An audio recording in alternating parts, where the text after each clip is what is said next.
Welcome, welcome. See a lot of familiar faces in the chat already. Um, before we get started with anything else, I just wanted to say Gray Area was supposed to be on the channel this week.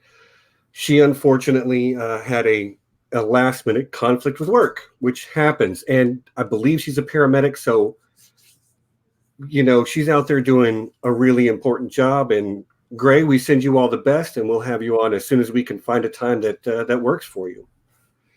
All right, with that out of the way, and with Halloween being so close, I decided, well, why not just do a spooky, fun, nerdy stream? There's a lot of horror and pop culture and nerd culture, and and I thought we'd just take this opportunity to have some of my friends come on, and we'll just talk about the horror elements of the nerdy stuff we love. Right now, we're being joined by John. See, I got it right this time. I know that it's backwards. We're joined by John this week. Hey, everybody. You'll remember John from last week with the Expanse, and he'll be back again next week for Expanse Season 2. And you've caught up on Season 2 already, haven't you? I have. I wanted to just do an episode a day, so it would lead me right up to it, but that was a fool's errand. I rushed through it. That show is eminently binge-worthy. Yeah. Right. And hopefully we'll be joined soon by another guest. She's having some technical issues at the moment, but hopefully shortly we'll have her as well. All right. Well, I usually like to pretty early on say hi to everybody in the chat. So, hi Anna, welcome back. Leaf Underhill, always nice to see you. Kraken Tacos. Today I'm going to call you Martin. Taco Martin. That's your name today. Kwahuatli, whose name gets me every time, and it's clearly like Mayan or Aztec type name. I think you don't tell me how it's actually said. Like, you don't ever give me a pronunciation guide because you enjoy watching me flounder around with that. Catherine Harding. Hello, Catherine. Welcome back. Sunflower Beth.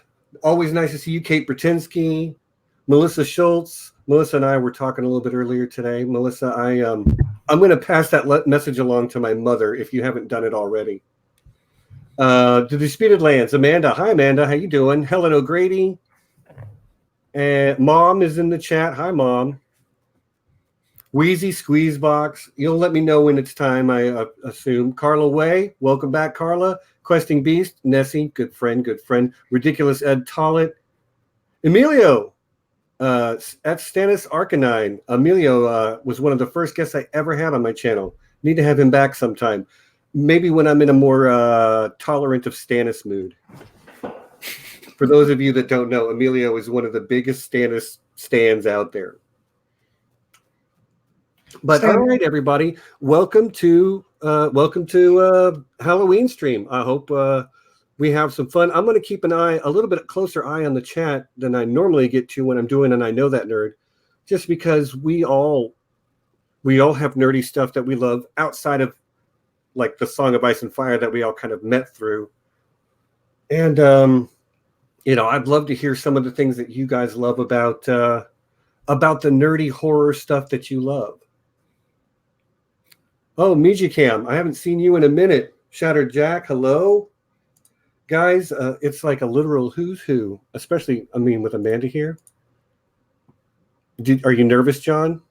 Amanda's watching. Mostly because I am not a big horror guy, so I'm thinking of what I'm going to come up with to say. I'm not necessarily a big horror guy either, but I would argue that most fantasy and science fiction at some point has horror elements or ideas and themes that were pioneered in horror movies. I know you're not a big horror guy, but like you're a big film guy, and horror film, I'm sure you've seen the classics. And Yeah, I'd say that if there's one outright horror movie, and it's not even completely outright horror because it's also science fiction, but Alien is a big one for me. I worship that film. It's definitely a science fiction horror movie. The original Alien. Yeah. Right on. It's one of those that it's funny because when I was younger, my mom was like, I don't get your fascination with the movie because she knows I don't like horror that much. And I'm like, it's just something about the cold, dark quiet of space that, it kind of raises the hairs on the back of your neck. And right. I found that really almost addicting watching that film. Right. Well, good horror can do a lot of different things, and that sort of like fear for your life in that controlled environment of a movie theater is a powerful experience for people, which is part of the reason why horror movies do so well. But like, all right, let's just turn it to Game of Thrones. Game of Thrones has horror elements over it.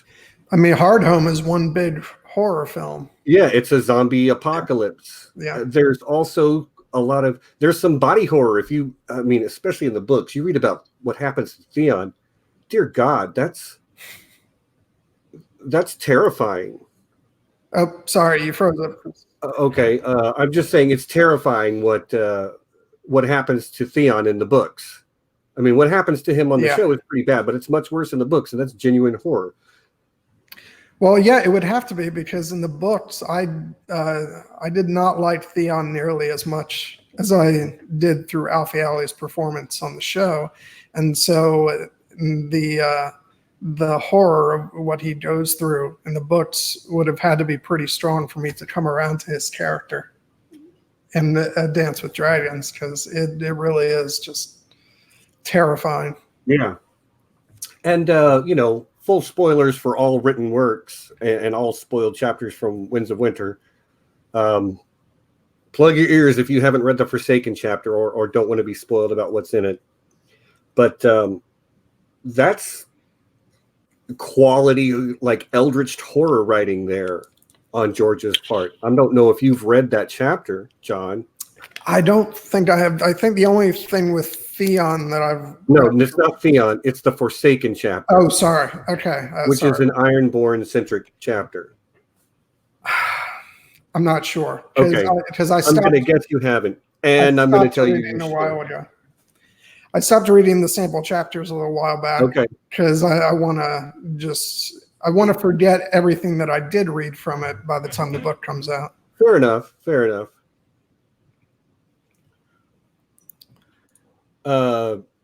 Emilio says Candyman is a must-watch. That is a creepy movie. And again, I agree with you. I'm not the biggest horror fan, but like that doesn't mean that the genre doesn't sometimes offer things to me that I find highly valuable. Like, I did a list of my top 5 horror movies the other day, and I realized that 3 of them were like comedy horror, like Zombieland and Shaun of the Dead, and but like the Omen trilogy, that scared the crap out of me. And it, like, as a teenager, and I don't get scared by movies really, but that movie, The Omen especially, just was terrifying. Yeah, I think it just goes back to when I was younger that I scared easily. So that's probably why I stay away from most of those. And actually, that's funny. Going back to Alien, I had an experience watching parts of that when I was a kid. My parents actually had me in the room while they were watching it on HBO or something. And I was just hiding my head under the pillow for most of it. So I think that's also why I didn't see that until I was probably in my later teens. But I think that just added to the effect of the allure when I finally did get into it. Right. Well, and again, like, I feel like it's a valuable sort of like color in the storyteller's paintbrush, those horror themes. And, I'm not here to give a detailed analysis of what the horror genre actually is and what it actually does. this is, we didn't get a chance to research. This is sort of a replacement stream because Gray's busy saving people's lives. So I just I got to thinking, and Melissa actually made a recommendation. Melissa Schultz made a recommendation to me on Twitter, and it got me to thinking. I'm like, there is horror in literally every fandom that I love to some degree or other. It's reflected in A Song of Ice and Fire, of course, but there's horror elements in Star Wars, in Star Trek, in Magic the Gathering, in Dungeons and Dragons, in Buffy the Vampire Slayer is a whole sort of horror base. It's like one of the best TV shows ever made. And I was like, well, there's bound to be some level of horror elements in probably just about every nerdy thing there is. Yeah, I mean, and Buffy's a big one. I mean, even though it mixes horror with comedy, it's like you can't get any more frightening than what's the silent episode? Hush. It's called Hush. Yeah, I mean, again, lots of comedy in that one. I don't think I will ever be able to stop cracking up at the projector scene. Mm-hmm. Which that's just a brilliant episode overall, but the gentlemen are just some of the most frightening creatures ever put to television or film. And actually, isn't that what's his name, Doug Jones, who works with Guillermo del Toro? I think he was the guy under the gentleman makeup. I don't know that. That is a level of trivia that I have not reached with that show yet. I've seen it many times, but I don't know who's underneath the makeup a lot of times. Yeah. Although a fun thing to do when you're watching Buffy is to pick that future superstar. Yeah.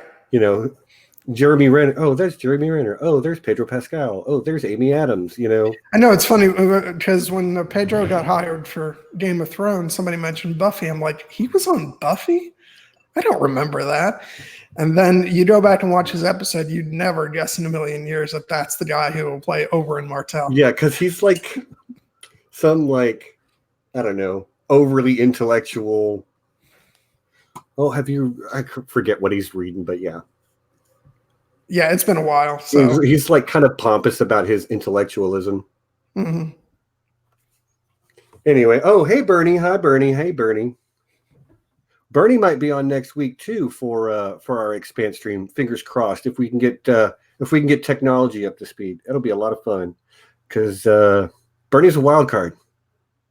Oh, Melissa just mentioned the body was more horrifying. That is true. Well, if you're looking for sheer real world horror, I mean, it's horrifying, but it's the saddest episode. It's maybe one of the greatest episodes of television ever produced, but it actually doesn't have a whole lot in the way of the traditional horror themes of that. That episode is about grief. Yeah, I guess you could say that it's horrifying, but it doesn't fall under the umbrella of horror necessarily. Right. I mean, that's where I'm at. Not that anybody's personal sort of interaction with an episode of television can't be different than mine, Mm-hmm. You can love a thing and I can hate a thing and we can still be friends. Yeah, I think saying, everybody. Just saying. That's all. I think that's all we need to say about that. Hey, Kelly. Hey, everyone. Hi, Kelly. Jaded Redhead. Welcome back. Hope you're having a good day today. So the horror, one of the things that struck me when I started thinking about it was I went, okay, what is all the nerdy stuff I'm into? And I went to Dungeons and Dragons and I'm like, Dungeons and Dragons is miles deep with horror. Any horror thing you can think of ever has been in D&D. And literally the intent is to, generally speaking, to face those and as heroes in your own story. And I personally have used zombies and skeletons and vampires and demons and all the denizens of hell in my personal games, as things to fight against. But like I don't play as much as I dungeon master, and it's also one of the funnest things to create a really like creepy horror story vibe in a game. Well, if I can make if I can make somebody's hair stand up on the back of their neck, that's a total win for me as a dungeon master. You know, I feel so guilty because you talk about Dungeons and Dragons so much, and given my silence on the subject, you probably figured out that I have never played it in my entire life. But why do I have this sinking feeling that at Ice and FireCon you're going to make it your personal mission to change that? I don't know that. To be honest with you, I mean, I'm going to try to drag you into a game sometime. Probably not at Ice and FireCon. Okay. Just because it's like the timing is terrible. You know what I mean? Yeah. Oh, by the way, speaking of Ice and FireCon, this is off topic, but I started my own little mission to persuade the Wolf and the Crows to come because I stopped by their stream today. So I'm putting in my effort. So we'll see if that works. They were a lot of fun to meet. Yeah. I got to party with them one night. They were at this, not a party, a gathering. No parties allowed. All right. But yeah, that's really cool. I'm gonna message Sarah real quick. Okay. By the way, I want to take this time to apologize to everybody. If it looks like my attention has been elsewhere at times, I'm just trying to position my webcam so I'm looking at you guys straight on instead of off to the side. So I've been totally engaged, just trying to figure out this technology. Yeah, ridiculous. Ed Tollett brings up that mind flayers are horrifying, and for those of you that don't know what a mind flayer is. It is a psychic octopus on top of a human body. Like, take a person, rip their head off, put an octopus with extreme psychic powers in its place, and they live underground, and they suck your will, and they turn you into like mindless drones. And they're very Lovecraftian horror, very powerful. Yeah, I agree. And was it Melissa was saying something how I said earlier that I was talked about Lovecraft in A Song of Ice and Fire, and yes, there are lots of nods to Lovecraftian horror in A Song of Ice and Fire. You got the story of the Squishers told by Nimble Dick Crab. That's definitely like got a lot of Lovecraftian vibe to it. The Ironborn say, "What is dead may never die," and that which is dead may never die, which may in sleep eternal lie, is a Lovecraftian quote. They're obviously closely related. George name drops, what is it, the Cult of Starry Wisdom or the Church of Starry Wisdom or something like that, which is a direct H.P. Lovecraft thing. And it's for those of you that haven't read Lovecraft, it's a whole different brand of horror. It's not the like, oh, I'm going to be ripped apart by zombies type of horror. It's that when I die, I will be subjected to the torments of beings that are beyond my comprehension. And there's nothing I can do about it.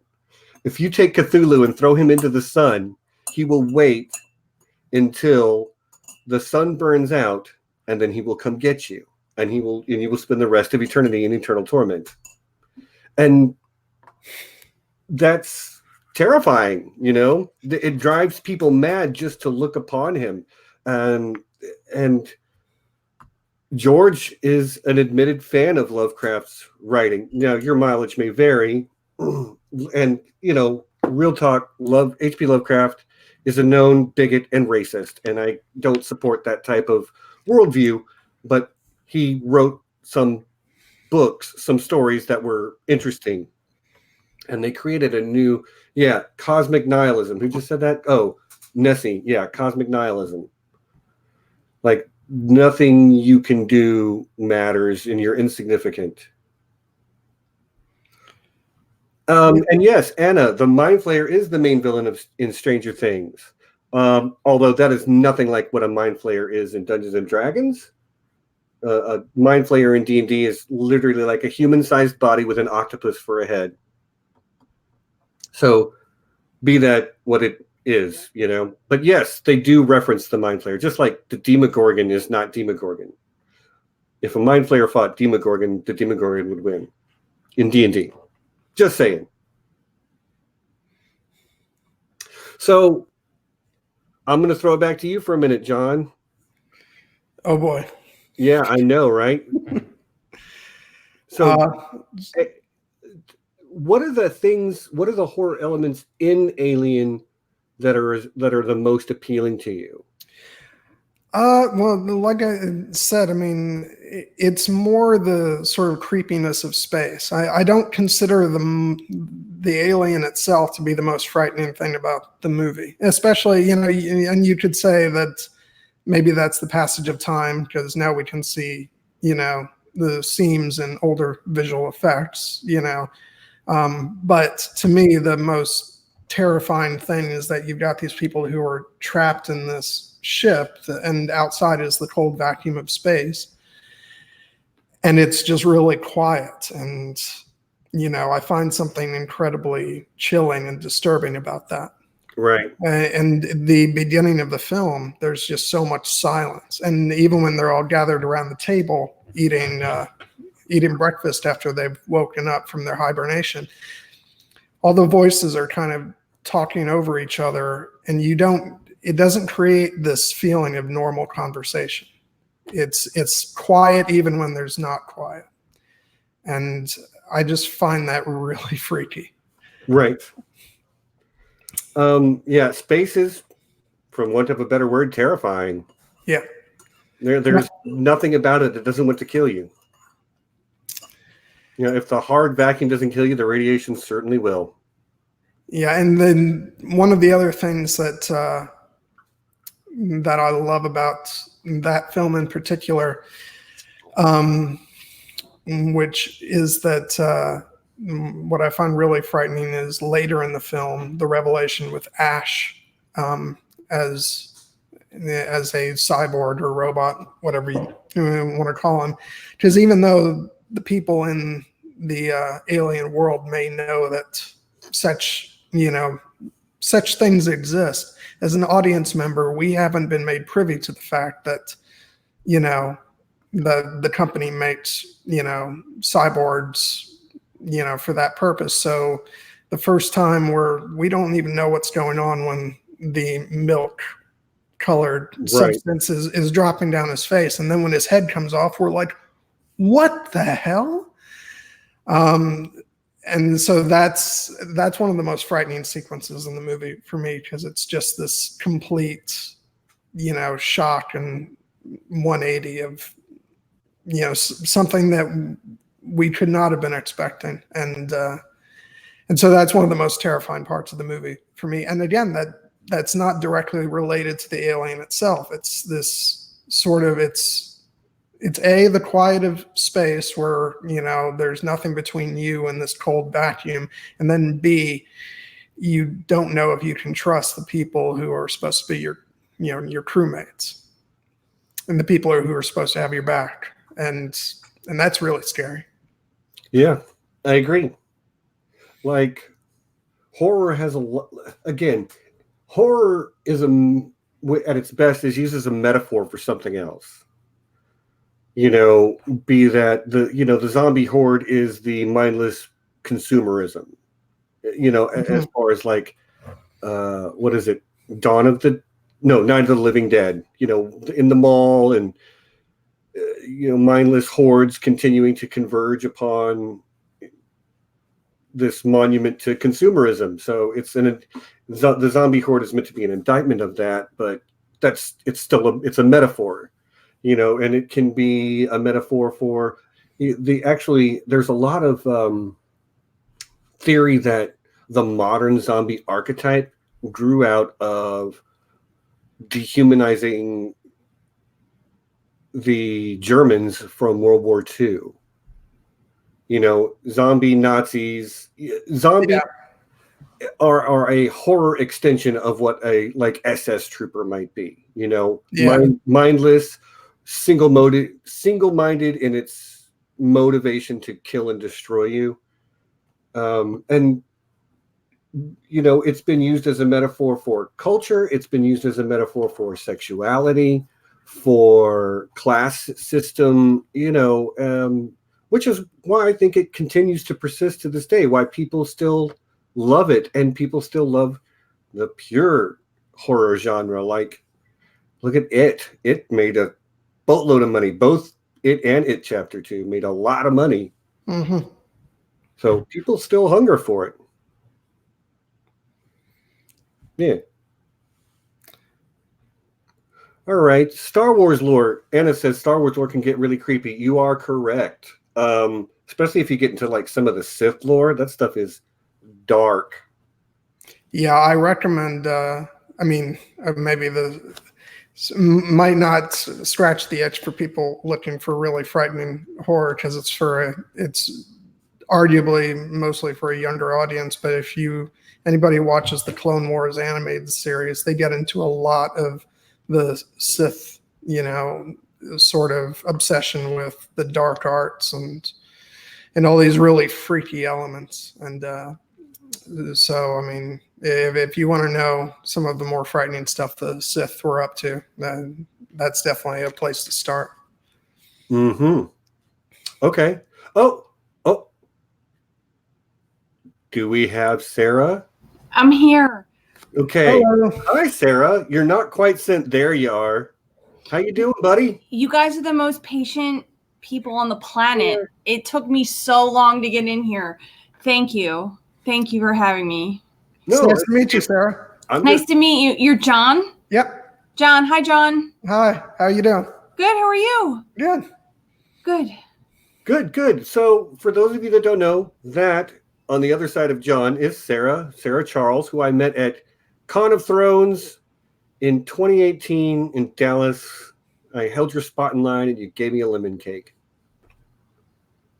And we've been friends ever since. Yeah. Steven, you're an easy person to be friends with. You're a super patient person when it's 31 minutes later. I said I'd be on at 6. It's 6:31. I'm going to pull back the curtain a little bit. Y'all, about 5 hours ago, I was fully freaking out. Gray let me know as soon as she knew. And again, all love to you, Gray. I know you're out there doing an important job. But she's a busy lady. I was freaking out. And I'm super glad the two of you were able to come through and join me today. So, Sarah, we've been talking about, you know, nerdy stuff that has horror elements or maybe horror stuff that has nerdy elements, wherever your heart takes you on that matter. But look at that. Nice wreath. Look, thanks. It's 2 wreaths. I put one wreath inside the other wreath. I'm so off balance. I don't know where to go. Here you go. There's the wreath. Uh-huh. Yeah. Awesome. By the way, I forgot to show everybody I'm wearing my Sanrixian shirt. Oh, Sanrixian's the best. Oh, she's so great. We match. This is like my lucky streaming shirt almost. I wear other shirts occasionally, but man, this is the one I saved for Sunday. I got so excited when I got it in the mail because it was like the first tangible evidence that I've actually sort of been immersed in this community aside from just internet stuff. It was like, see, this is real. Physical evidence is always good. Yeah. Oh, Weezy says, cool fingernails. I missed them. Oh, that is a great color. I was Yoshi this weekend, so I was green. I picked them green for the purposes of being Yoshi. Right on. Well, green is my favorite color. That is an excellent shade. Green's a good color. It's a good color, right? Did you guys talk about the Night Fort, Steven? No. We've just been kind of like talking about horror and the horror themes and ideas in general, and like calling out where do I see it in my fandoms. John was talking a little bit about his favorite horror movie, Alien. Do you have a favorite horror movie, Sarah? Like a genuine horror movie. You know, again, I'm going to answer this question eventually too, and I'm not going to say Zombieland. I'm pretty messed up in that, like, I live under a rock 98% of the time. So, like, you have 3 daughters, 3 young daughters. Yeah, and like I was pretty busy before that happened too. So like the fact that I'm such into Ice and Fire as I am is sort of its own miracle. And that, like, do I have my own? I really when it messed me up for life, but I did see it when I was a child. So maybe I haven't seen the new ones that have come out, but like I know that the daughters you mentioned are like obsessed with Pennywise, and yeah, I mean, like there were times where I was like scared to get out of bed because I thought Pennywise was under my bed, or like Pennywise was in the moon, or like maybe is that my favorite movie though? Like if it's disturbed you for life, is that a favorite? Like here's where I guess that's the question only you can answer, but it clearly affected you somehow. It affected me, but does that mean like I liked it? I know that when I was reading it, when Stephen, you said we're going to talk about spooky things, like did I paraphrase incorrectly? But you were no. Are you available? And I'm like, yeah, I'm dropping the girls off at 5. I'll come on at 6. And by 6, I mean 6:31 because I couldn't get my computer ready. Sorry, boys. But I nearly was freaking out because it literally like 3 minutes till I, for some reason, couldn't get StreamYard to show my webcam. Yeah. So Stephen, in my defense, like I told you, I need a trial run. So I offered it to you. Today? No, not today. Yeah. No, not today. Yeah. So okay, well, you know what? I'll just take this one. So we're talking. When you said we're going to talk about spooky things, Song of Ice and Fire, I was like, all right, well, if they're not talking about the Night Fort, I don't know what they're going to talk about. Oh no, I don't know that I threw a Song of Ice and Fire in there. I just said spooky, nerdy stuff. Spooky, nerdy. But okay. Like, A Song of Ice and Fire is pretty nerdy, and that's a well that we can go to again and again. And we have touched upon a little bit like the Lovecraftian elements. So I'm just gonna everything in my instincts is telling me to go to the opposite. So I'm gonna it's backwards. So what have you talked about already? Mostly like the Lovecraft influences. Okay. And we didn't even go that deep. Can I just kind of like surface references? Can I just jump in real quick? Yeah. Because I want to bring this up before you take down Jess's comment. She mentions Kubrick.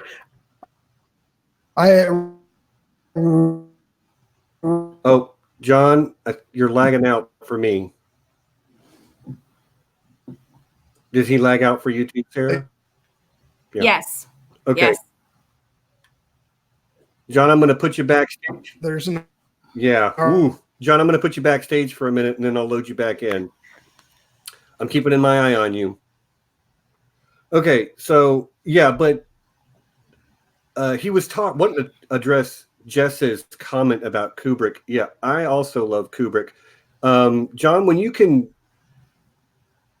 wave your hands, and I'll see if you're not lagging out anymore. But, yeah, I love The Shining. Stephen, tell me what your favorites are. Tell me what your favorites are. I've seen The Shining, and it messed me up. It probably messed me up for life. Yeah. Does totally. Like, and again, that's sort of like, how do you fight against going mad? Against the mind, that psychological horror, and that's the thing about The Shining is like, there's no real proof. All work and no play makes Jack a dull boy. Right. But there's no real proof that anything actually supernatural is going on because we only see supernatural things through Johnny, here's Johnny, through his point of view. So like, is it all in his head, or is there actually something supernatural going on there? I love it. I guess I'll tell you my history of this story. This this is not necessarily super insightful for anyone listening. Sorry, like I don't have. Oh, hi, John. Hey, sorry. I was on family vacation as a kid, and like my parents decided to rent The Shining, and they let me watch it with them. And so, like, my memory of The Shining is watching it and pretending not to be terrified because my parents were letting me watch it, you know? But I went on to have twins. So, like, you have to understand, like, as, like, a workaholic by nature, as, like, I had twins, like anyone who lives in a house that they didn't build, it's haunted. Like, who lived in your house before you did, Steven? Oh, I don't know. Good for you. That's why you're not as scared as I am. I know who lived in this house before I am, and I'm haunted by them all the time. Like, okay, I don't. Okay, full disclosure. I'm a scientist. I do not believe in ghosts. Okay. Or like the supernatural stuff. I am not a believer. Now, as a scientist, I can't disprove it. So, you know, I'm not trying to like make anybody feel stupid or called out. You know, I don't think it's dumb to think of something beyond what we can sense. I am not a believer though, but I still do love stories about that stuff sometimes. Yeah. I don't know. Okay. Yeah. So The Shining is a really good movie, and I would encourage anyone who hasn't seen it, you should see it because it should be a part of your your lexicon of movies. Because it gets referenced in so many future things that it's sort of like not learning Greek or not learning English or not learning Latin. It's like it's a piece of what you need to learn in a hotel. Okay, I can't see the chat. The chat, so you're just gonna have to. I'm just gonna ignore that. But I love you all in the chat for what it's worth. Okay, I'm going to agree with you. You gotta see The Shining. Yeah, I'm gonna let you pick up what you were trying to say a second ago, but I did want to add that, like, I think The Shining, beyond being a really good horror movie, is actually also just really good filmmaking. Maybe with the exception of what Kubrick did to Shelley Duvall, but She's so good. She was so good in that movie. But yeah, so take it away, John. What were you saying? So I guess the signal issues is going to be a thing with me regardless. Sorry. No, I was saying on the subject of Kubrick, I mean, obviously The Shining is the one you would think of immediately, but I think an argument definitely exists for 2001 to be classified as horror. I don't disagree with that. It's HAL 9000 is terrifying. Yeah. Space is also terrifying, as we previously discussed. There was a series that came out on Netflix, Haunting at Hill House, or what was it called? I did not watch it, but that's what it was called. Yes. So it was called. I accidentally saw it when I was in college. There was a movie that came out, and Catherine Zeta-Jones was in it, and the movie was kind of ridiculous, but the show on Netflix was so good. So whereas I'm telling you, like, if we're not talking about The Night for It, I don't know what we're talking about. There are some certain things I can talk about with regards to horror. So let's keep talking. Sorry. Okay. Well, we can, there's lots of good chat going on, and I'm pulling questions for us to address. Yes. And we'll get to The Night for It at some point. How not? Although I will say this. No, because he's doing for those of you that don't have plans on actual Halloween night, Joe Magician is doing he's doing a live stream with Bookshelf Stud. Joe is a good friend of mine. You should go check out that stream. I'll even throw a link in the description afterwards. Or, hey, can one of my mods grab a link to that and throw it in the chat? Because that would be great. And that's where I'll be on Halloween night, because it's going to be cold here. And I don't have kids to take trick-or-treating. I'm going to be handing out candy and dismantling the dialogue in the chat. I'll be there as well. Right. So we'll see you there. I can't remember what his topic is, but It's some Halloween related A Song of Ice and Fire thing. And I will be there because a lot of great people are going to be there, like Sarah and maybe John. Who knows? You guys want to pay for my fare? No. Just watching in the chat. So just sorry. when I was a kid, can I ask you guys this? When I was a kid, Scream was a big thing. I'm older than you. So I was a nerd and busy like studying and not going to movies. So I never really saw Scream. I never really watched it, but I'm aware of it as like a human. But like, did you either of you see the movie Scream? And like, do you think it's actually scary? Like, I just thought it was sort of patronizingly dumb as like an outsider who didn't actually like go to the movies and watch it. So Scream, to me, is the not good version of something like Cabin in the Woods. Okay. Have you seen Cabin in the Woods? No, I do not claim to be good at horror. That's fine. Cabin in the Woods is Joss Whedon's horror movie, and you know Whedon is Buffy the Vampire Slayer, wrote a lot for the MCU. He's done some really, really great Buffy work. the Vampire Slayer turned out to be sort of a feminist thing, so I'm into it. Yeah, well, it is. The Haunting of Hill House is the Galaxy Quest of horror movies. It is simultaneously a spoof of horror movies while being a really great actual horror movie. With Catherine Zeta-Jones, you thought that was a good movie? No, Cabin in the Woods. Cabin in the Woods. Oh, yeah. I thought Haunting of Hill House. What did you say? No. The one with Catherine Zeta-Jones is just called The Haunting. The Haunting? Yeah. But Cabin in the Woods is sort of like a deconstruction of the horror genre while being a really, it's a horror movie spoof while being a really great horror movie at the same time. It's the Galaxy Quest of horror movies, in my opinion. And just so all the haters in your chat know, like, I'm here with zero prep. I don't claim to be a horror expert. I'm just here to talk about what I know. So far, you know more than I do. Sarah, we're friends, but you better check yourself. There are no haters in my chat. Oh, good boy. Okay, well, then I will check myself. All right. Love you, sister. But only good people. No, you asked about what we thought of Scream. I haven't even seen Scream. So you haven't seen Scream? You look younger than me. What were you doing?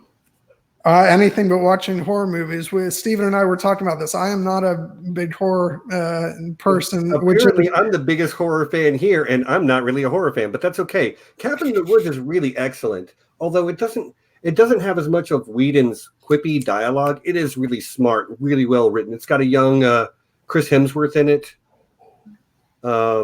It's actually quite good. I'm trying to think. Okay, what was that movie with Johnny Depp? It was a Stephen King movie, and Johnny Depp was in it. Secret Window. Is that what it was? And he thought someone was like stealing his stories, but he was actually stealing stories. Like, is that the right one? Yeah. Yeah. I watched that movie, and I thought I had lost my mind with Johnny Depp. That was a good movie. Yeah. That actually came out shortly after he started to become a sensation from Pirates. And all of a sudden he was a huge box office draw. I think that actually did well at the time, if I remember. Sorry, I'm tossing out film trivia factoids because that's the only thing I know here. Hey man, you bring the skills you've got, my man. He brought oddballs on, and we bring oddball skills. So right. Only mismatched weirdos allowed on my channel. You know, if you fit into the crowd, don't need you. So I forget who it was, but somebody just asked about like why are clowns scary, and I actually have a good scientific answer for that, a good psychology answer for that. Preach. And it's because of this thing called the uncanny valley, which we have all experienced, okay? So if you draw a graph of like your emotional calmness and you have like a smiley face emoji, you can recognize that as a face, but it's like so far from human, it's like It's not creepy and weird. Or you can look at another human being's face. That's not creepy or weird.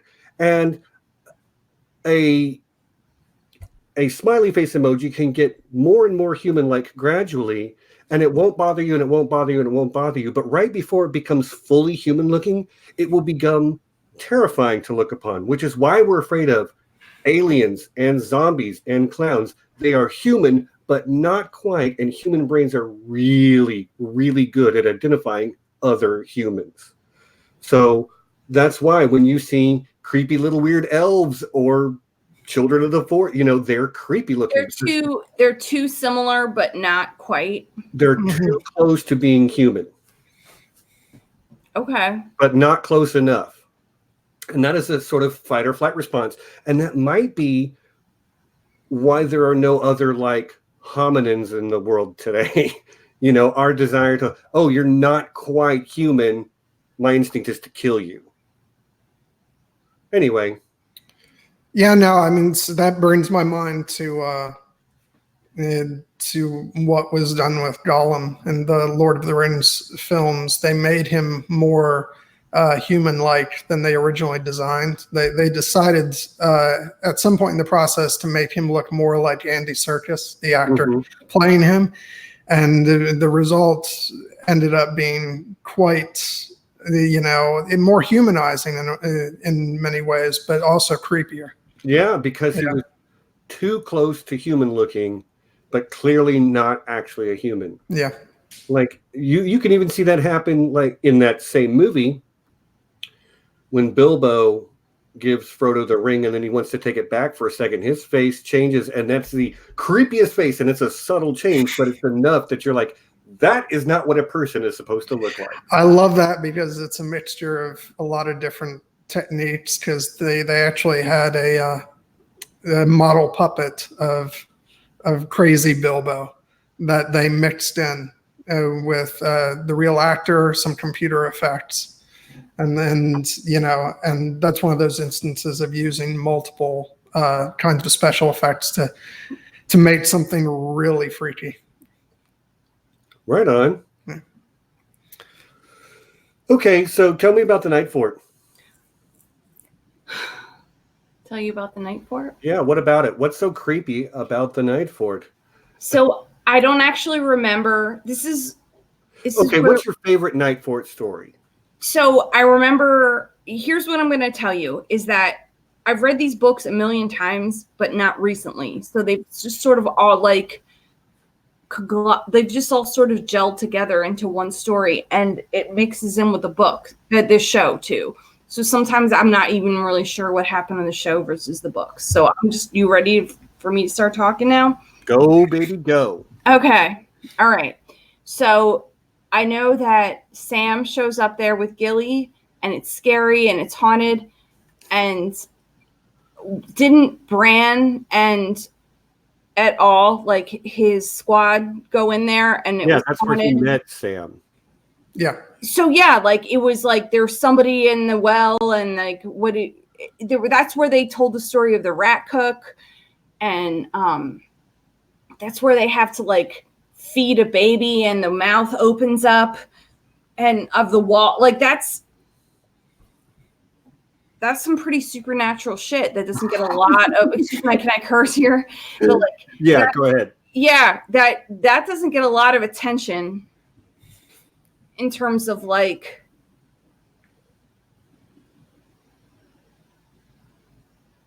so I remember that. I remember, and it sort of happened. Like, it wasn't necessarily called the Night Fort in the show, but I think they did call it the Night Fort. Did they call it the Night Fort in the show? Mean, I'm not prepared to like set that in stone, but I think they did. Yeah, they did. They called it the Night Fort, and so. Yeah. There's Nessie on Brand 3, A Storm of Swords. Brand 3's. Okay. Thank you for coming up with the with the hard facts. Good stuff. Good stuff. So is that not horror? I mean, of course it is. Yeah. Brand has the best horror chapters. They're scary. That was scary. Outside of maybe like some of the prologue, epilogue stuff where George is writing about, But even then, I'm not super invested in those characters. because you don't know those people. So. I don't care about them as much. So, like, Right. from a super horror perspective, like, I'm more interested in the scary things that happen to Bran because I actually want Bran to do well. But Bran is my favorite POV to read because he's got the best traditional fantasy and traditional horror in his chapters. Yeah, despite myself, I enjoy his chapters as well. Because his dreams are creepy. The stuff he sees beyond the wall is creepy. He has to somehow get across a field of zombies into a cave filled with bones with some tree wizard gnarled in the roots with these who knows what creepy elves. Shout out to Tony Teflon, creepy elves. Gremlins. Do what? Gremlins. Yeah, who knows? I mean, he's got that's great horror writing because like George, that's why George is the master. He can write this stuff that's like it still feels like part of the story, but it definitely hair on the back of your neck standing up type stuff. It's one of the great advantages of the written word that as much as I'm a supporter of the show, and I always sort of champion, well, the visual medium is different from, what you're going to read in a book. Still, there's no beating, George's writing for the sheer horror and the fact that it's all in your imagination. And that's always going to be more terrifying than what you see on screen. Mm-hmm. I remember that Sam comes up out of the well and he's like wrapped up in Mira's net. And like Mira wants to like kill him, but she's like, this is just some fat slob in a net.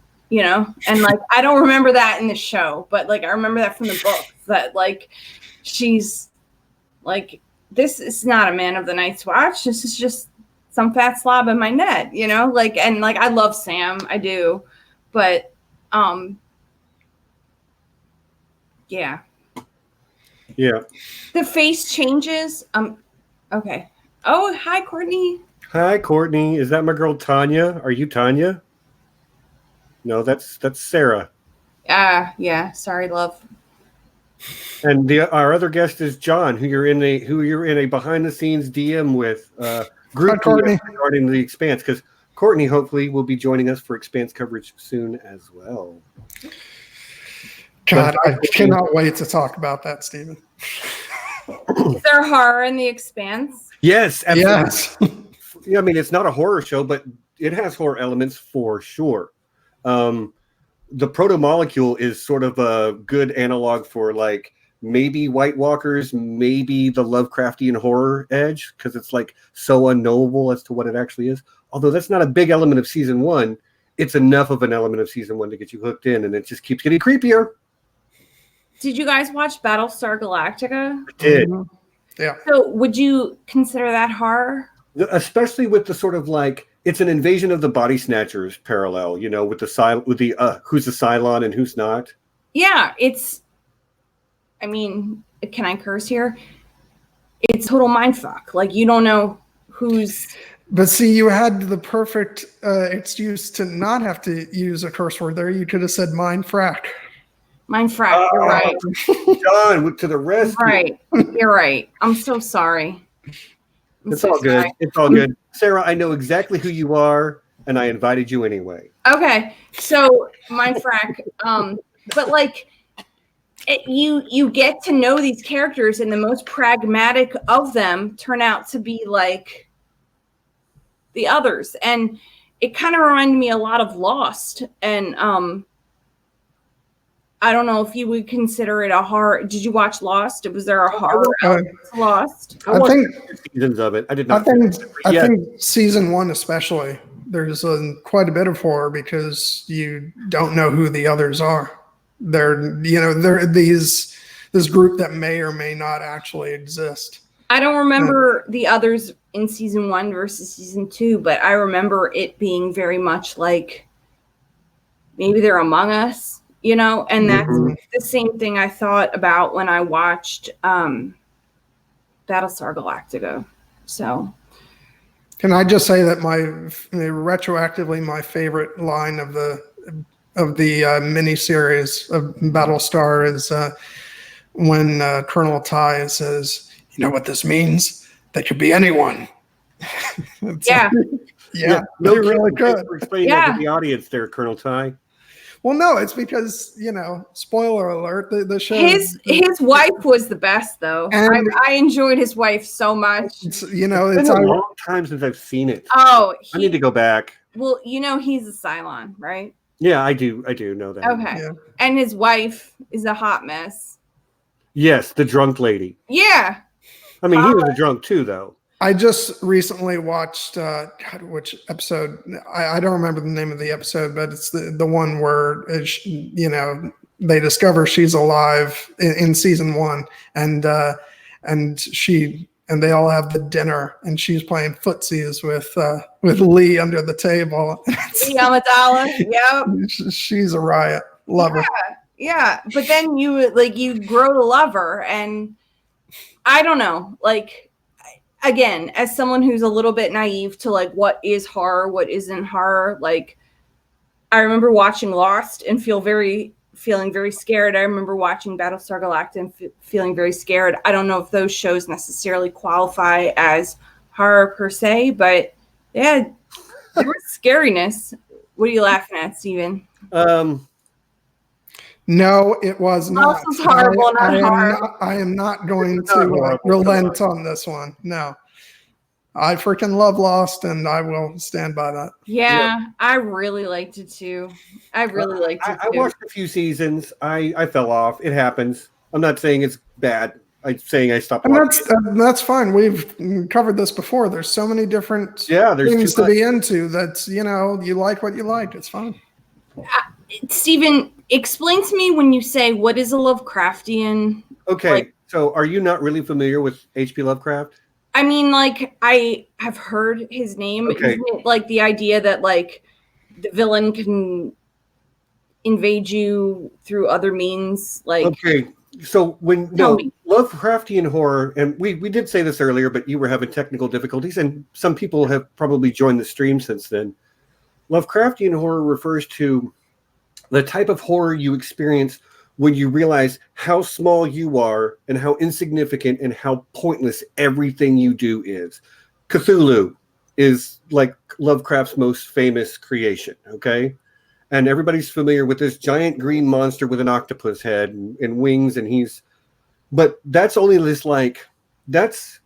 Cthulhu doesn't necessarily completely exist in this reality. It exists beyond our ability to perceive him, and that giant squid monster thing is just what our brain can. It's the small portion of Cthulhu that our brain can conceive, and Cthulhu is literally just a priest for beings that are that far beyond his comprehension, and nothing you do will ever matter to them. We will be swept away into oblivion and nothingness, and we will be forgotten, and they will still be here. And do they torment us? Yes, because they desire our worship. And the best. It sounds very Lost to me, though. But yeah, am I wrong in that? Ask the chat who says Lost is not horror; it's horrible. That sounds very. That was, to be fair, that was one person in the chat saying that. Okay, sorry. But yeah. So who thinks Lost is Lovecraftian? I haven't seen enough Lost to make that determination. But a very sort of incomprehensible, malicious force that you literally are powerless to do anything against. And it felt like that. It felt like that for a few seasons, and then it fell apart and turned to shit. But it definitely felt. Oh, you're laughing at me? No, I'm clearing my throat. That's okay. I'm what? I was just clearing my throat when you said it got horrible. So yeah. So I felt as a viewer that I was so invested in the people, and that everything they were going through was so pointless, and they were just such the victims of everything that was happening to them. Well, yeah, and part of the horror with Lovecraft too is you find like the stories always go like somebody finds out something and then they start to look into it and it freaks them out and they start to look into it and a little more and a little more and a little more and it eventually drives them completely insane. Yeah. So there was like baby daddy stories, like Jin and Sun, like was the baby conceived on the island? Was the baby not conceived on the island? Like, do you remember any of that? Like there were, I don't know. All right. I don't know. I don't think I would agree that Lost is Lovecraftian because each of the characters seem to go on this journey that's partly, you could argue is preordained to a certain degree, and many of them have very large roles to play in a bigger picture. So I don't know that I would agree personally. I don't know that I'm necessarily arguing that Lost is Lovecraftian, but if you don't agree with it, I accept that. Well, that's fine. And again, it just goes back to what we were saying before. I mean, it's great to have differing evaluations. Yeah, and I don't know. Things. But no, if we're talking about shows that might be Lovecraftian, I think that. Can you name a few that are Lovecraftian? Well, I wouldn't say the show itself is Lovecraftian, but I think that the characters go through sort of a Lovecraftian. Oh God, sorry, the word just went out of my head. The sort of crises of faith, you could say, we were going to talk about that the show. That didn't happen in Lost. Before, well, it did, but sorry, I'm changing gears for a second, and that most certainly did happen. But Stephen, keep making my point for me. Stephen, yes, but that's not the ultimate result. Never mind. We could have a whole thing about Lost. We were going to talk about Angel, Stephen, the Buffy the Vampire Slayer spinoff, and I think that especially towards the end of season 2, you could really talk about sort of Angel going through a Lovecraftian sort of crisis in the episodes where he finally, thinks he's going to meet the senior partners in hell, essentially. And he winds up back on Earth. He winds up back on Earth, and he has this moment of pure despair. And it's, the show keeps coming back to, if you discover that what you do is insignificant, then what do you do at that point? And the answer comes back to you help the helpless, and and the small things that you do. If nothing you do matters, then all that matters is what you do. Oh, I love that quote. It's a great quote. But yes, I don't know. I am not the hugest Lovecraft fan. Again, I struggle because of how despicable a person he was. But like, there's no denying that some of what he gave us it was horror of a different kind. It was the unknown and the unknowable. The human mind cannot comprehend what is actually going on and is driven mad by that. Yeah. So that's probably like the best. Yeah, I was gonna say, as a non-Lovecraft expert, that sounds like Lost. Okay. And there probably are elements, because a lot of, anytime you're especially talking about modern horror that isn't just like gore horror, a lot of times there's some elements of like the unknowable is going on. Yeah, and like there were like the enemy was among them, and there was this like unknowable like nature force happening. I don't know. I need to read up on Lovecraft and then refine my thesis. Sorry. Okay, you caught me on a day that someone else couldn't come on. So yeah, exactly. Again, I've already made apologies to everyone here. Y'all got to be not John, but me for sure. Yeah, because I obviously know what I'm talking about.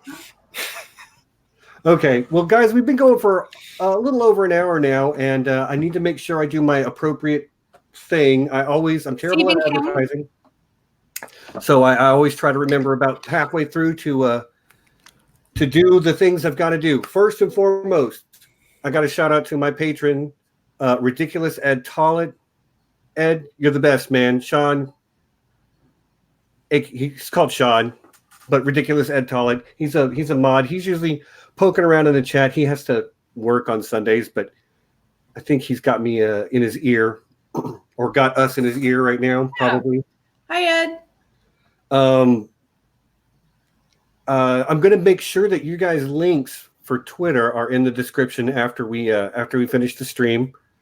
So unless you just don't want that, but I assume you guys want your Twitter links. Oh no, it's more followers. That's not at all. We got you over 100 last week. Can't wait. I know. I was so with excited. mediocrity. You're at 100, John? I just crossed 100. I'm at 69, and so I sort of don't want to campaign for more. Oh, I'm with you. Campaign, do it. Yeah, when I hit 777, I'm like, oh, this is cool. I like my number right now, so I'm not really in the mood for more, but always. Always. Yeah, I'll put that stuff in there at the end of the stream. Also wanted to say, if you're enjoying it, please hit the like button. I mean, it's easy. Steven's the best. What are you doing if you're not liking his videos? If you're watching this right now and you're not liking his videos, what are you doing?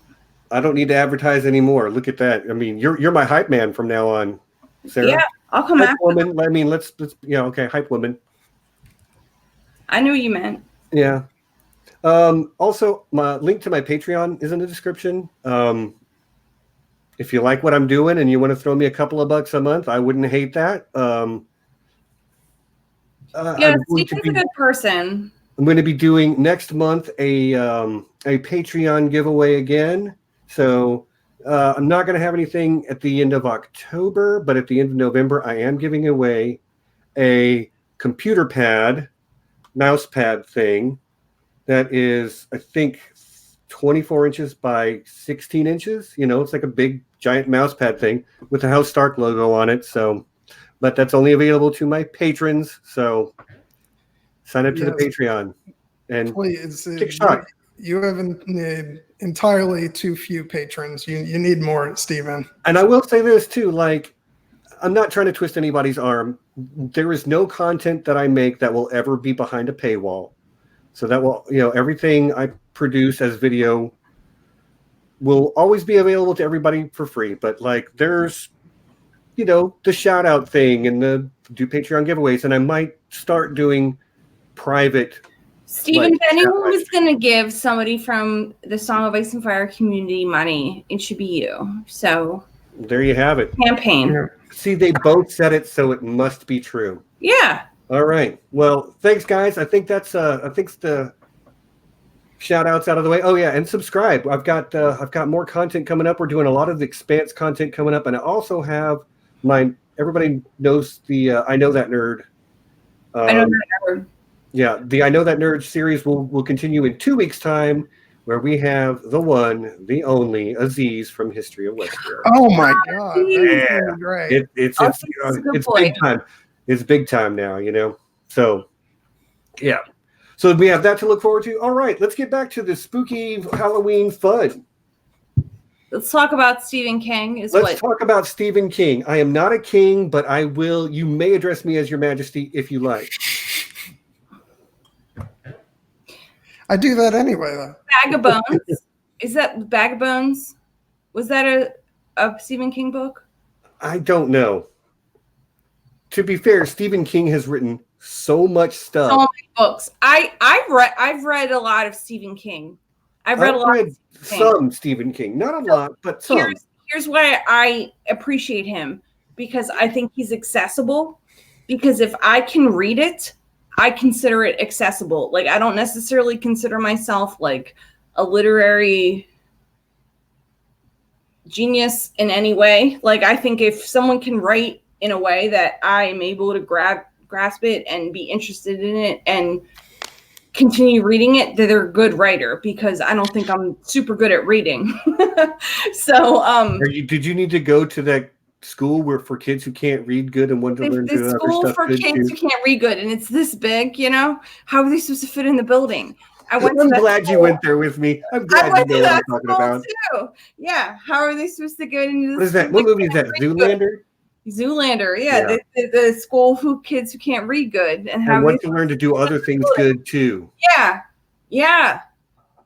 reading isn't necessarily something I necessarily identified as something that I'm super good at. And I was able to grab onto Stephen King. And Bag of Bones, I think. All right. Well, I'm going to Google it. Yeah, it was really good. The King stories were connected.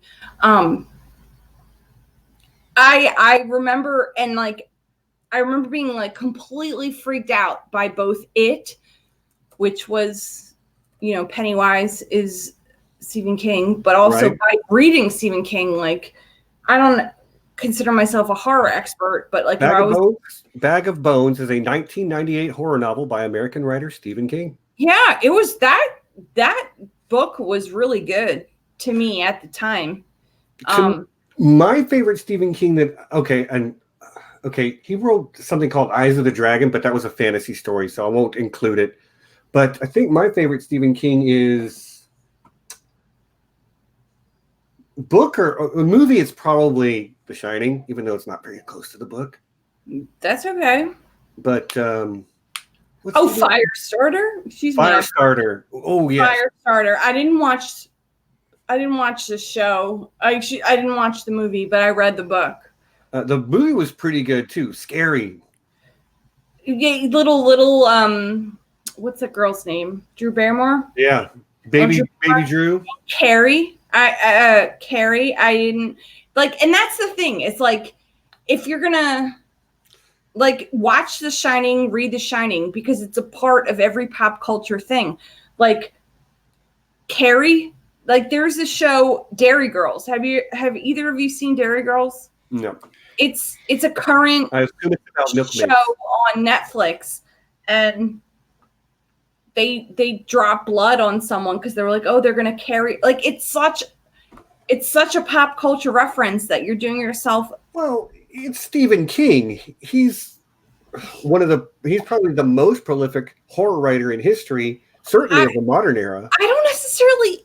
Can I, as a dumbass, like as the token dumbass, can I say that he's not necessarily a horror writer? He's just a writer. Because if it got to me, like, he's good. Right.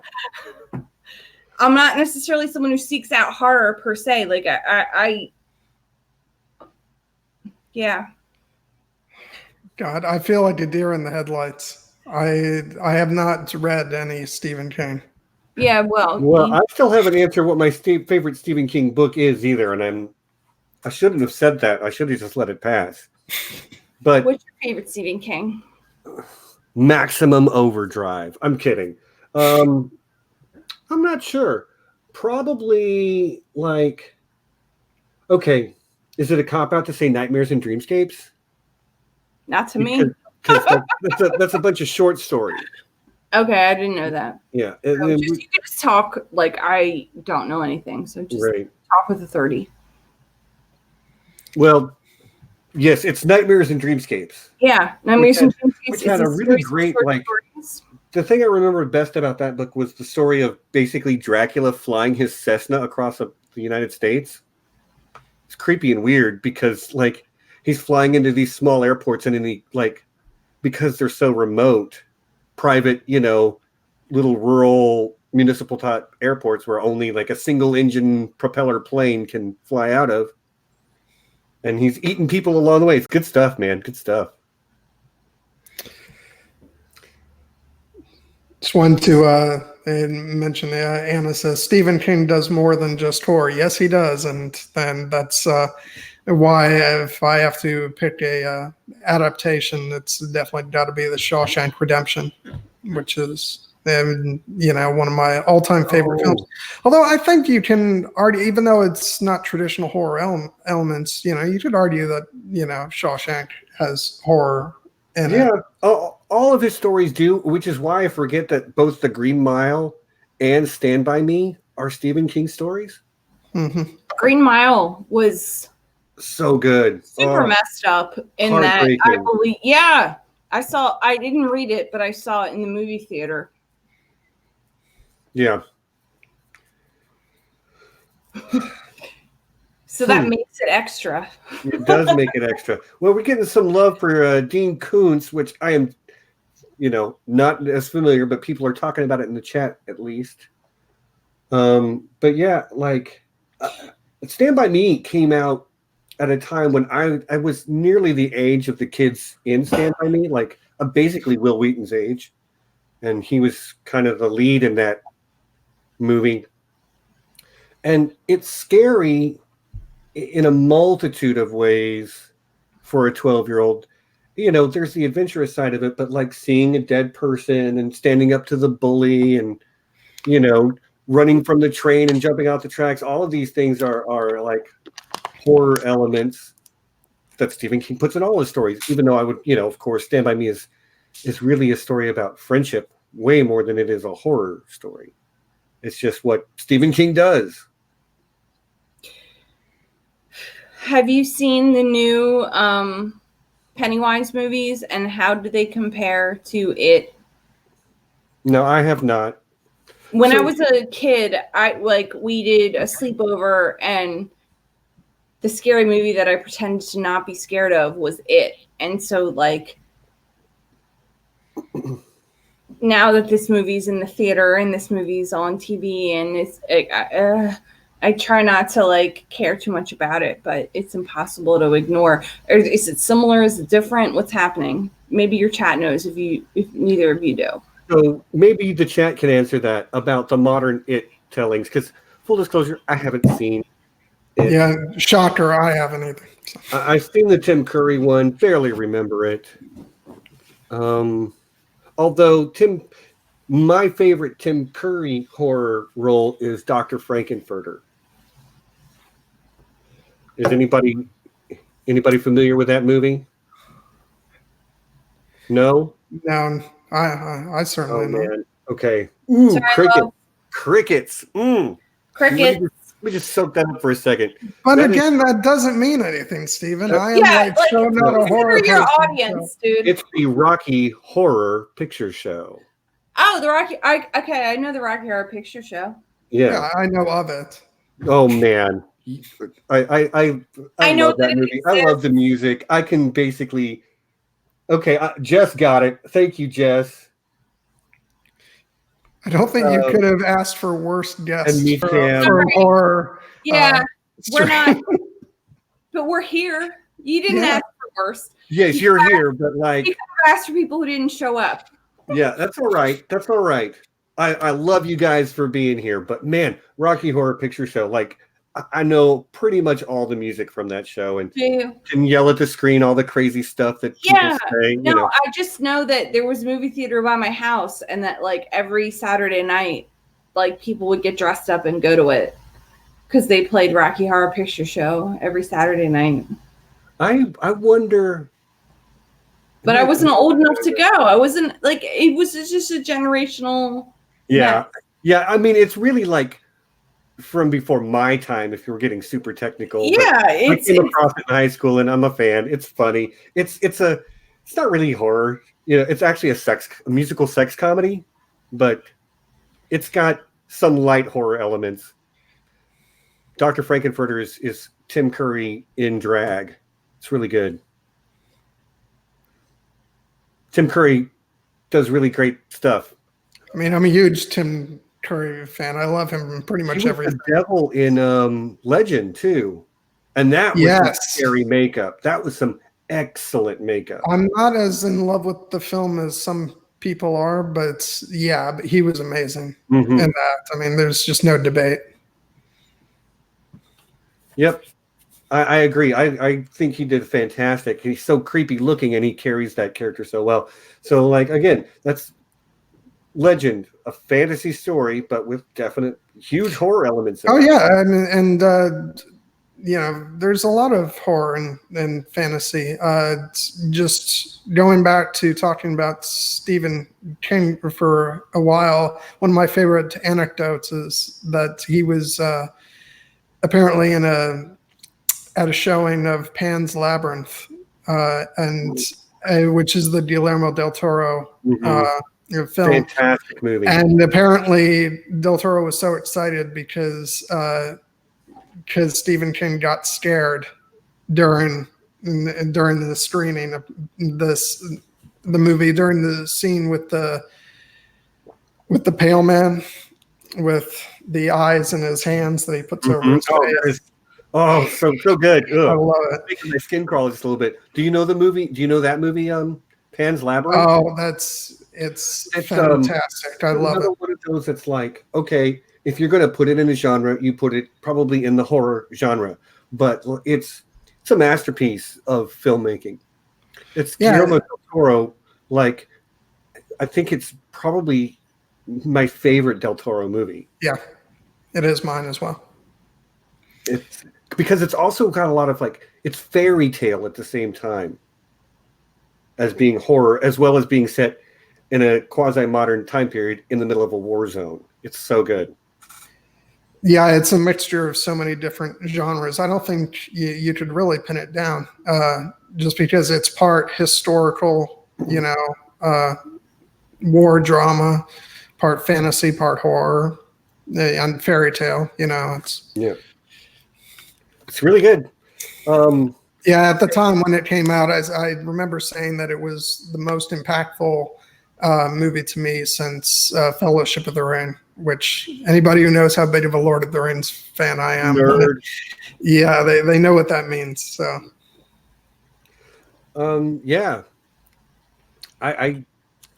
Pan's Labyrinth, fantastic. It's probably on my top 5 list of horror movies. What was I gonna say? I can't remember. Quick, cover for me. I was looking at something in the chat.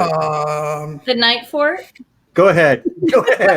Give me another story about the Night Fort. Tell me about Mad Axe. Mad Axe is in the Night Fort. Isn't okay? This is where all the stories and the show blend together in my mind, and I'm not sure what's what, but isn't there a story that comes out at the Night Fort where the sentries that were all like they're okay, burned. They were people who were like put in the wall alive. Does that not have anything to do with the Night Fort? That is the Night Fort. I can't remember what house that was, but yes, somebody deserted with like 50 of his brother, because it's 79 Sentinels. So yes, the Sentinels. Yes. No, I'm going to read from a wiki of Ice and Fire real quick. Yeah. Mad Axe was a member of the Night's Watch. He was famous for murdering his fellow brothers at the Night Fort. He had a red beard. According to the story, he took his boots off and prowled the halls of the Night Fort silently at night and murdered his brother. The only noise he made came from the blood dripping from his axe, his elbows, and his wet, bloody beard. Okay, there we go. You got it. That's Mad Axe. That was great, Steven. Yeah. Thank you, Steven. You're welcome? Question mark? For sure. No, I'm serious. Yeah. No, so that happened at the Night Fort? Yeah, the Night So Fort. Basically, I'm just so desperate. I'm like, so I'm right? No, I mean, it's actually hard to be wrong. If you guess that any super creepy story involving a Night's Watchman happens at the Night Fort. Yeah, no, the Night Like Fort Brave Danny Flint. Up. Like Danny Flint. Yeah. What happened to her? She got raped 500 times. But she got raped to death, basically. Yeah. Yeah. That happened at the Night Fort? Yeah. Okay. And then the Sentinels, and then the Rat Cook, and you had to put a baby in to feed the White Walkers, like before Craster, there was a Night Fort, and the Good Queen Alsane put the shutdown on that shit. She was like, there will be no more child sacrifice at the Night Fort. I think you're going off into like unconfirmed theory territory there, maybe. Something happened with the Good Queen Alsane. But like the Night Fort is where the Night King and his corpse queen held their court. Okay. And it is said they sacrificed to the White Walkers. Well, listen, Steven, I know you from A Song of Ice and Fire, so when you say come on to talk about horror, I say, okay, we're going to talk about the Night Fort. That's fine by me, man. I'm just glad you're on. Sarah, you are a wonderful human being, and I'm just happy to have you thank here. you, Steven. Steven, I didn't get to do any research for this. Next Nobody did. Next time you invite Yes, me on, that should be obvious that I definitely didn't. Yeah, next time you invite me on, I'm gonna do research and then I'm gonna have like smart things to say. Today is not that day though. You are here because you are doing me as a friend a huge solid by showing up and giving me somebody to talk to. So Well, I that's had to download 16 different browsers just to be here, but I'm happy that it finally worked out. Next time, try just one. I tried. Technology is not my Fun. thing. I'm funning you, buddy. Yeah. Melissa, I'm not sure I agree. Ghosts are all horror. The movie Ghost, romantic horror. Yes. Oh my God. With Yeah, the Oh yes. No, with there's the, actually some pretty creepy elements in that. yeah, oh, Ghost. That shit's my jam. With those the creepy things, dragging people down to hell. I mean, that's just Run to hell. What about the what's it called? There. I don't know. But yeah, The you can move it around with your hands. What's it called? telekinesis, No. ectoplasm. No. Push a penny under the door. No. Yes, but that's not what I'm talking about. Oh my God. I'm sorry, but yeah, Whoopi Goldberg. Oh my God. Why can't I think of it? I'm so sorry. I'm so dumb on your channel. Kraken Tacos. You're really, really nice, but I feel entirely useless. So I'm not sure. You're I not agree. useless, man. You've had plenty to say. We're just keeping the conversation going. The I was gonna say the jelly, but it's not jelly. It's like they make the pottery. What's it called? But they made the pottery, and that was like that's a sex scene. I'm sorry. At the but that's spinning wheel. Yes. At the That pottery scene Potter's is a wheel. fucking sex scene. Yeah, that's really sexy. Like It's sexy when Patrick Swayze's doing it, and it's sexy when what's her face goes in like possesses his body. Don't worry, Sarah. We just like hanging out. Well, Good thing. yeah, I'm glad. Pottery! God damn it! Pottery! yeah, sexy pottery. Pottery scenes are so sexy. I can't disagree with that. I mean, but let's be honest. Demi Moore and Patrick Swayze are two pretty good looking people. I think Demi Moore, that's the sexiest movie she's ever been in. I would argue that, I'm sorry, but Patrick Swayze in Dirty Dancing, sexy as hell. I think that, though, Demi Moore in Ghost, I think that's the sexiest she's ever been in a movie. And I'd call it horror because her lover her like the guy who creeps in on her after, the banker who creeps in on her after Patrick Swayze gets killed, gets pulled down to hell. So that's some horror shit. Yeah, and it's really creepy the way it happens too. Yeah. Yeah. And like that guy on the train, he's like, "What? You think I jumped?" Blah, blah, blah. And he starts like flipping all that shit over.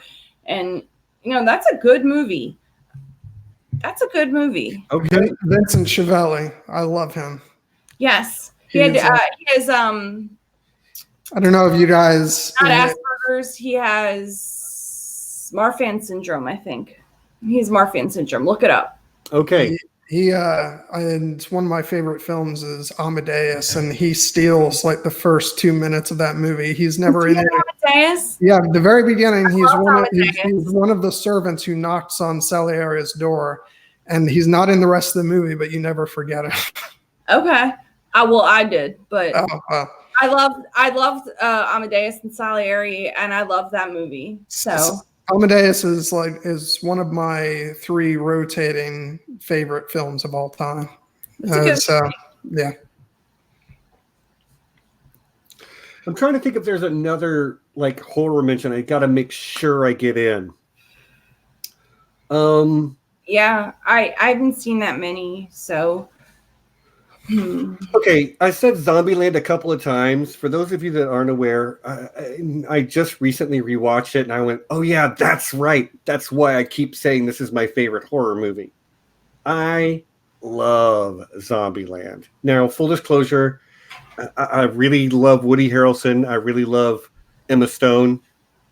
So, those two alone will take me a long way. John, you look drunk all of a sudden. Did you freeze up? Yep, he did. He looks fine to me. Oh, no. Oh, okay. Sorry, love.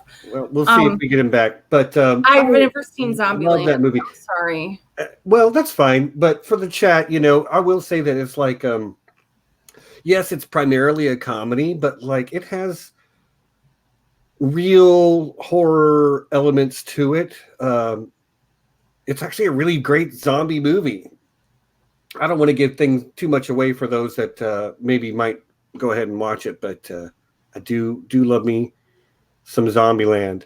And I'm not actually even a zombie fan, but I really like that one. Are you a Walking Dead fan, Steven? No, I watched the first season of Walking Dead and I went, I get why people like this. It is not for me.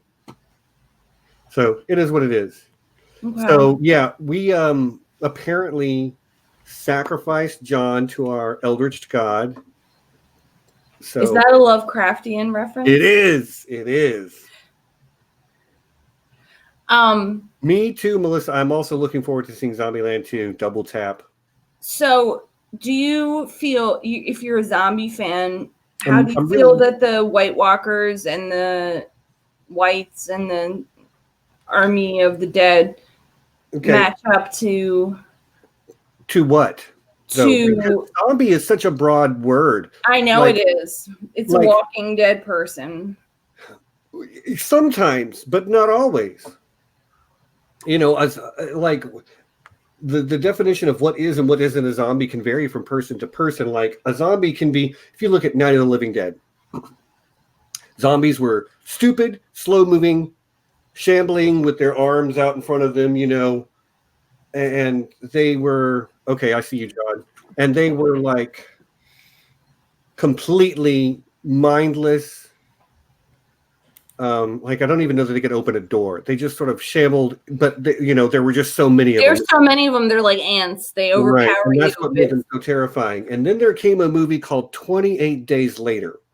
Okay. And the zombies in that movie were the first, what you would call fast moving zombies. They were like running at you, and they were infected with a disease, not reanimated corpses.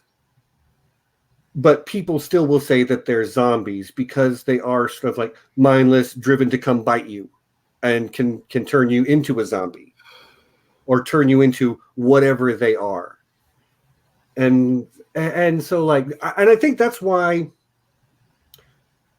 George or Martin is sure to call his version, he calls them whites, because he wants you to know, they are not super mindless. They are not shambling hordes, although maybe they are running hordes.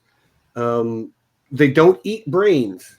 Traditionally zombies eat brains. One thing that I'm preoccupied with, and I'm sorry to cut you off, but like the whole idea that they're like useless beyond the wall, and then there were those two that like woke up beyond the wall in Game of Thrones. Yeah. How did that happen? I mean, you're asking me to speculate on how magic works according to George. I know. Like it's not. It's a question worth asking though, because you're right. Like the wall is supposed to hold them back. I guess if you strap them to the back of a horse, you can drag them through, and that doesn't dispel how do you the magic. reactivate them? Yeah. Well, yes, but this all goes to, and if we talk about the books or the show, because there's nothing in the show that ever explicitly states that magic from beyond the wall won't work once you cross the wall.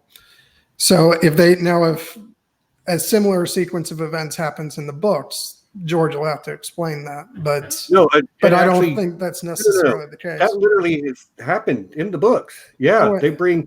It's Othel Yorick. You're right. Flowers, and they reanimate, and John burns his hand gets the sword, and that's all very much in the book. Flexes his hand constantly as a result of throwing fire at the White. Okay. John repetitively fixed his fingers, his burned hand. So that's this John showing he doesn't always know what he's talking about. So sorry. I agree, Courtney. The Expanse has puking space zombies. Again, infected, but questionably not dead. You're right. The protomolecule can do some really messed up stuff, people. And puking space zombie is one of those things. Yep. I hesitate to even argue this because I don't know that I necessarily like thought out the thesis of this or whatever, but whatever. I'm on your show, so I'm going to talk about it. But I remember listening on the radio, and I think they were talking about how this, like, the popularity of zombies is this idea of like the working class, like their popularity is in their powers and their numbers. Like they're each individually are not, this is not my thought, but this was the argument. Each individually are not that smart, but there's so many of them that, like, you sort of have to agree with them, or not agree with them, but their powers and their numbers, as opposed to like vampires, where it's more of an elite, like, they're very finely dressed and they like trick you into inviting you in. And I think it's like when True Blood and Walking Dead were like sort of fighting for airtime, and I might have heard something on the show, heard something on the radio about it, but I hadn't thought about it that way, so I thought I'd just bring it up right now. The idea of zombies versus vampires as like sort of class division. Warfare. Yeah. Yeah, I believe I even said, horror. I said earlier in the stream, it might have been before you came on. The best horror is a parallel for something else, something that in our world. And I even believe I said, class is a thing that can be paralleled. And you're right. Vampires are always, not always, but traditionally, and maybe it's because it comes from Count Dracula, and that story is kind of related to how he was a creature of the night, and like in that he would go out to be with ladies of the night. That was a thing that Bram Stoker. He had nice clothes. He was fancy. Yeah. Like, right. So he's upper crust. Like Tom Cruise and Brad Pitt. Yeah. They were fucking high class dudes. Yeah, and that's and of course you get feral vampires sometimes, but that's the exception, not the rule, because the vampire, you're right, is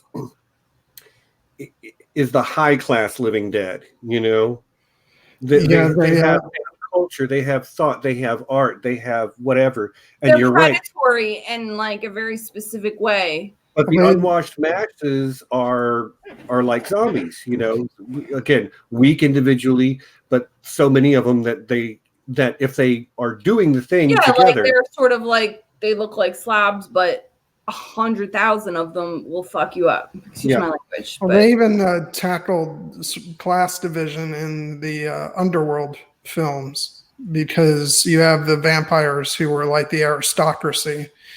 And then the Lycans, the werewolves, are the servants who eventually rebel. And so vampires are very often portrayed as upper class compared to other monsters. Yeah, the only movie I can think of offhand where the vampires were done differently, I can't even remember what a movie's called. The Priest, maybe? Starring Vision. Come on. Paul Bettany. Paul Bettany. There you go. Thank you, John. It's sort of an action movie with Paul Bettany, and it's not very good, but the vampires in that are quite bestial. That's shocking. Most vampire movies are fantastic. Oh, John. So, yeah, all right. Well, we've got about 15 minutes left to cover, y'all. So I want to turn it over to the chat again. And chat, you've been great. You've been bringing up some great stuff here. But far better than me, that's for sure. No, you guys have been great too. I appreciate you guys for coming on at the last minute, and I appreciate the chat for showing up and having a good having a good stream with us. So this is your chance in the chat to bring up anything we haven't talked about, horror nerdy related, and we'll cover that. Okay, Shaun of the Dead was one of the best zombie films. Yeah. I will agree with you. Shaun of the Dead is fantastic. And again, it's that same type of it's a deconstruction of the horror genre while also being a great horror movie. Let's also go ahead and just throw in the whole Cornetto trilogy there, because even though Shaun of the Dead is the most obvious, sort of the horror genre, you've got the Hot Fuzz tackles like evil cults, and there's definitely some creepy elements in Hot Fuzz. You're right. Yeah, obviously it's hilarious too. The greater good. It's great. Also, the first place I ever saw Rory McCann. Yeah, actually, it wasn't the first place, but yeah. No, it's the first place I saw Rory McCann. Yarp. Okay, The Craft. So I had the hots for Fairuza Balk in this movie when it came out. Yes, these are these movies with all the women and the witchcrafty women. Yes, these are great movies. Yeah, Hocus Pocus, another funny movie, but it's got its real horror elements and it's fun. Blair Witch. I see Anna throwing out Blair Witch. That movie was pretty creepy for its time, and its marketing campaign was real genius. That's the one where they faked it was a documentary. Yeah, yes, but it had that found footage feel to it, which made it very creepy because it was very visceral. It was so underproduced that it felt real. Yeah, I didn't watch it. I didn't watch it. I've never seen that movie. That's the thing. You could have asked for better horror people. What makes a horror story a great one to you? What happens? I'm going to bring up what appeals to you in a horror story most. I'm going to bring up something horror related, but first I just want to do a shout out to a number of people have mentioned Outlander, and I just want to say that all of you who are watching Outlander have my undying love, because I love that show and everybody should watch it. But also, I was going to say, did you guys see a show that aired? I guess it was last year. They've continued it as an anthology series, but I was really into the first year. It was called. It was an AMC show. Nope, I guarantee you I haven't seen it. Okay, hold on. Just talk about something. I'm going to look up the. Okay, what makes a horror story a great one to me? The same thing that makes any story great. Characters who are put in situations where they have to make really difficult choices. And one where the thing that's just happening in front of you can be a metaphor for multiple layers of understanding. And what I mean the most in a horror story, probably, again, I'm just going to go back to those characters and the really human characters that are put in extreme situations, and that's a lens towards understanding human nature. Yeah. On that note, can I go ahead and chime in, because I remember the name of the show and it has a lot to do with what you just said. Go right ahead. It's a show called The Terror. It was set in with these naval soldiers out at sea, and they're charting the Arctic, and they get basically stuck out there.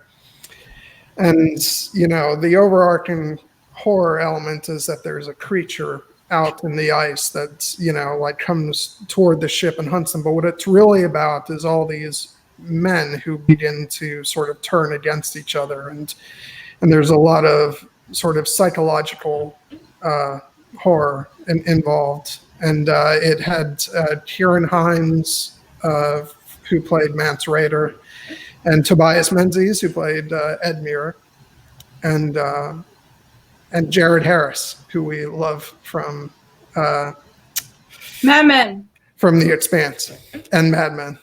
And I recommend that for anybody. That was really scary. And again, the scariest part was not even the creature.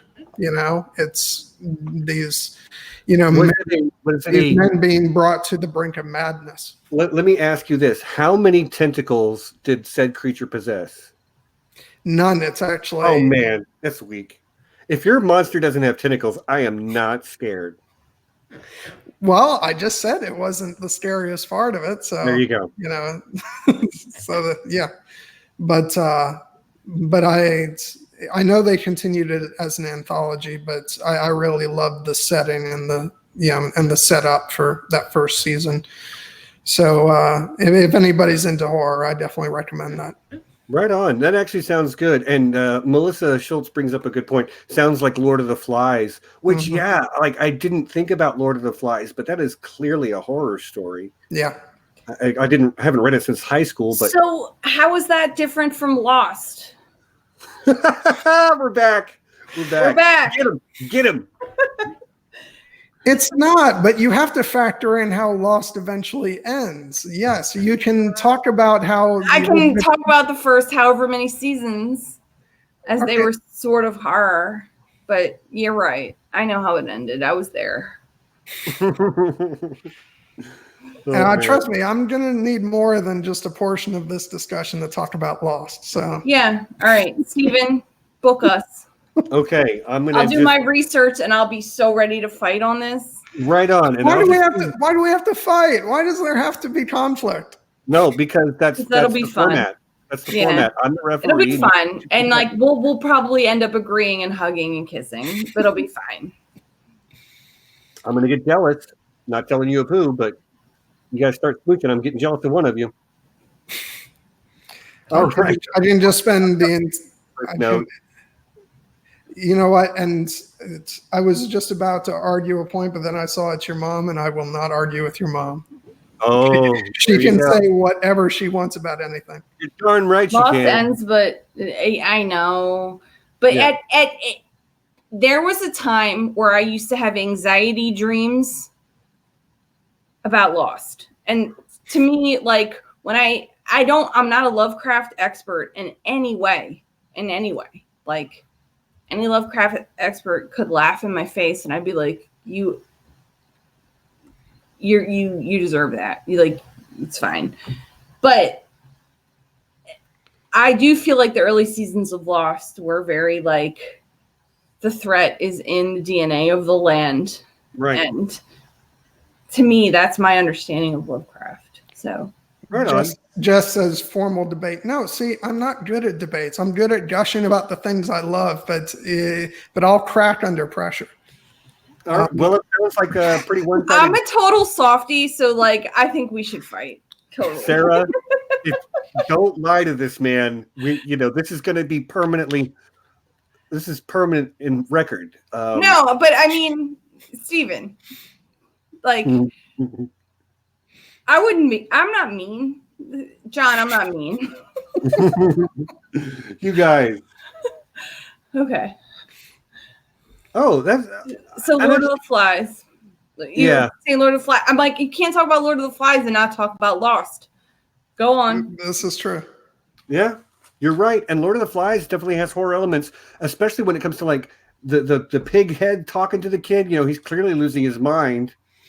Chernobyl. Yeah, I have Mad Men. I have not seen Chernobyl. I kind of wanted to, but that whole story makes me so sad. I didn't want to cry for an hour, and then cry for an hour, and then I am at a stage in my life where if it's gonna can I confess? Yeah. I can't watch what's the show everyone's watching now on HBO? What is it? Watchmen. Yeah. I can't watch The Watchmen. I can't. I watched the first scene, completely upsetting. I watched the second scene, completely upsetting. I haven't gotten to the third scene yet. Right. I'm sure it's a great show, But that's why I feel like when they talk about Game of Thrones is lightning in a bottle, I'm like, for me, absolutely, because I'm not super into like especially. Did you guys watch the first couple of scenes of that show? I have not seen any Watchmen. Yeah, I watched the whole first episode. I loved it. You okay? I mean, like, no, good for you. But like, I can't get through all the violence. I will say it shocked me how much I was into it because I wasn't actually planning on getting into it. Because again, there's certain, unless it's like Game of Thrones was different for me because it's fantasy and it's fantasy and there's dragons and there's I adore and whatever. Fantasy, so I'll put up with a lot of sort but of. But this was like completely messed up history. Where I remember when Ned Stark chopped off Jared's head, and I was like, oh my God, this show's so unexpected. They do crazy things. And like, that was unexpected to me. But like what happens in Watchmen, I'm like, I can't take the violence. And I'm sure I would love it. Like everyone loves it. I'm sure I just need to buck up and get into it. But yeah, I'm gonna watch it eventually, but full disclosure, it gets busy sometimes. It gets busy. Well, I mean, I have so many shows right now I'm trying to get into that, which is why it wasn't super high on my radar. But of course, I could watch something that's like funny and fun and easy, and like that's why I like The Good Place. Okay. It's easy. I've heard that a lot. People sort of having had enough, like fatigue from all these emotionally draining and upsetting shows, and they're like, The Good Place is like exactly what I need. I haven't seen it, but I should. American Housewife, I think, is really good. Like, I don't know that. I mean, it's got a shitty name, but like American Housewife, I think is really funny, and yeah. We're here to talk about horror, but honestly, American Housewife should fall in the genre of horror because until you're home alone with 3 kids, you need to talk to me about horror. No, I'm just kidding. But anyway, yeah, that's a lot of horror talk we just. The Witcher will be phenomenal. I agree. I'm looking forward to the Witcher series. I don't really know much about the Witcher, but what I've seen from its promotional materials, it looks pretty good. I never played the games, but looks good. Looking forward to it. You guys, it's creeping up on 7:00 my time, and I've got to jump off and go eat and make sure I'm ready for work at 4:00 in the morning tomorrow. Oh God! I'm an early. That's the job. I get up early, but I have afternoons to do everything I need. So yeah. But so I guess we're going to move towards the end here. So I will once again say thank you to both of my guests, Sarah and John. Thank you so much for having us on, Stephen. Thank you, John, for chatting with me. Thank you, Stephen, for having us. Well, you guys are always welcome. Again, good people are always welcome on my channel, even if I don't agree with everything you have to say.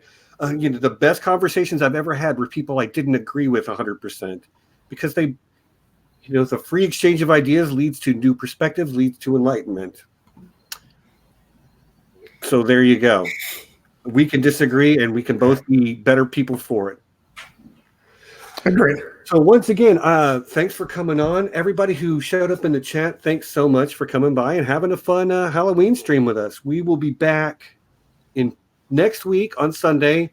I will be live streaming from my daughter's house because I'm going to see my daughter. Yay. So, but we'll be covering The Expanse season 2. And John, you'll be back for that. Yep. Nessie will be back for that. And we might also have Bernie and Courtney, depending on if they can get their technology act together. Sarah, you're an expert now, so you can help. Yeah, good luck, ladies. It's harder than it looks.